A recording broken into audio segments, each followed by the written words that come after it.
what I want you guys to do is I want you to deal with the threat. Now, we're obviously in an area where you could possibly run, and that's what I want you to do. I want you to run in real life, but for now, I want you to try and deal with the slash itself, the stab itself. Try and do something to stop it, okay? So I'm just gonna put a little bit of blood on here, okay, fake blood. And this is just a wooden knife, not a real knife. And we're gonna see, I want you to keep your hands up, that's all I'm gonna say for now. Whatever comes natural to you to stop the blade from cutting you, okay? All right, you good, you ready? Oh yeah. You sure? All right, here we go, here we go. Come on, be serious. I want you serious. Switch on, switch on, switch on. Okay, come here, come here, come here, come here, come here, come here. Stop, stop. Now, let's have a look. Let's have a look. Where'd you get cut? Here. Here, turn, turn, turn. On the arm. Here, here. You get stabbed here. There. Okay, stabbed here. Mick, you're up.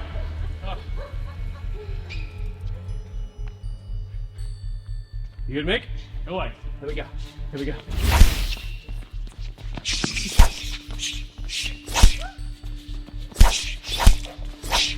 Good time. Let's have a look. Let's have a look.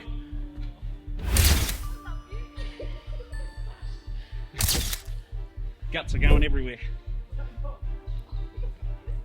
Come here, Tash. Come here, Tash. Come here. Come here. Come here. Come here. Come here. Come here. Come here. Come here. Come here.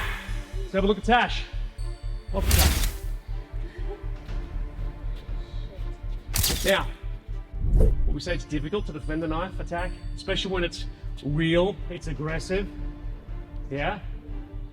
I'm ready to run. Strawberry toppy. Come here! Come here! Come here! Come here! Come here! Come here! Come here! Come here! Stab you! And there, a bit more aggression from me. Yeah. To stress you out. So again, cut. Left side.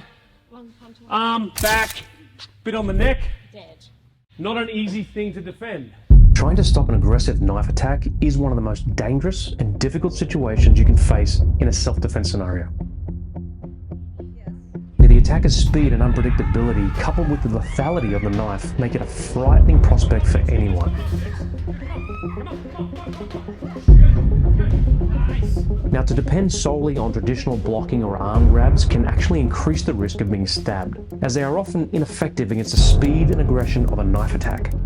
In order to maximize the effectiveness of blocking defenses, it is important to practice using reflexive defenses that are aggressive, will inflict pain, and can be combined with control and counterattack techniques. However, it is important to remember that de-escalating the situation should always be your first choice for a potential self-defense situation. Developing the ability to read an attacker's body language, practicing situational awareness, and training regularly on knife defense techniques and scenarios are all important steps in preparing for a potential self-defense situation. The amount of times I've seen people on CCTV or security cameras or on some of the internet channels that show real attacks is that most people that get stabbed have no idea how to stop that arm or stop that blade from coming towards them. And even at the higher levels, the advanced levels, it is still a problem because people, when we inject the stress in the training or there's multiple attackers or their mind's elsewhere because their friend's getting hit, it's still very difficult to deal with that aggression. Now, how do you pick a bullshit defense? I don't know if you watch YouTube channels, you might after this instructional, you might go watch techniques. How you pick a bullshit defense is this. If the attacker is attacking the instructor, like this, and there's no aggression, there's no momentum behind the attack, okay? So you see all the time in these instructional videos that's almost orchestrated, it's rehearsed, that the person attacks and holds a knife out there and the instructor does his beautiful 4 or 5 different fancy moves and the person's on the ground. That is bullshit. Seuss? Okay? Not gonna hurt you. That's how stabs happen. Okay? This is how stabs happen, okay? So we have to take into account the realism of the attack, the aggression, how you respond psychologically and physically to the attack. And we need to give you something that's going to give you some sort of an advantage until you can learn those advanced techniques, which can take weeks, can take months. So what do we give you? What can you take away today that gives you an advantage against someone trying to hurt you or your loved ones with a knife? What is it? What's the first step that everyone must work on? Awareness. Say it. Awareness. Awareness. Now, that's easier said than done. Situational awareness. Feels, okay, yeah, okay. No, situational awareness isn't sexy. You see all these beautiful defenses online and the guy's flipping him over. That's bullshit, it's Hollywood.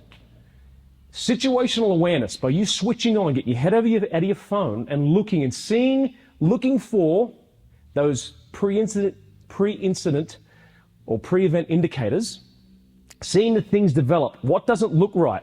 That guy's over there about 21 feet away from me and he's got a knife coming towards me. Well, I'm at the appropriate distance to run. Maybe he's a little bit closer and I'm at appropriate distance to take my backpack off and use it as a shielding weapon, which is what we did in the common objects section. These defenses are more effective at your level, even at the higher levels, than me trying to teach you in one day how to defend a knife, how to control that knife arm. So if we can, one, get your eyes, get your head on a swivel, get you looking and seeing if you can identify potential threats, being aware of your environment, your distance, seeing what you can use as a common object to shield that attack. I've seen so many things happen, even in Sydney recently, or was it Melbourne, where someone was just on the street stabbing people, and these guys attacked this guy with a shopping trolley and a milk crate. And they pinned him down with a milk crate. That's self-defense. If you do use a common object, let's take this shield for example. I know this doesn't exist on the street, but it could be a trash can or a bag. If Mick was to, as we did earlier, if I was to attack Mick, come forward. If I was to stab him and he uses it to stop the attack, that's great. But as I said before, that's going to change. The fight will change. It always does. Maybe he keeps using that and I change my tactic and I grab the pad. And maybe I pull that pad for the sake of argument out of his hands. And now he has to go up against the blade. In order to defend the knife or stop the knife, we have to create a defense. And the defense has to be more than a block. We want to make an attacking defense against that. We want to inflict pain with our attacking defense so it can stop or interrupt his mindset. Start in a neutral stance with no movement. Your training partner should attack with the inside of the forearms, the meaty part, slowly with wide open arm attacks. Remember, this is a building drill. Later, we can add realism, aggression, and movement. Now, in order to build your peripheral vision and your situational awareness, it is crucial to start by focusing on the center mass of your training partner rather than the attacking arms.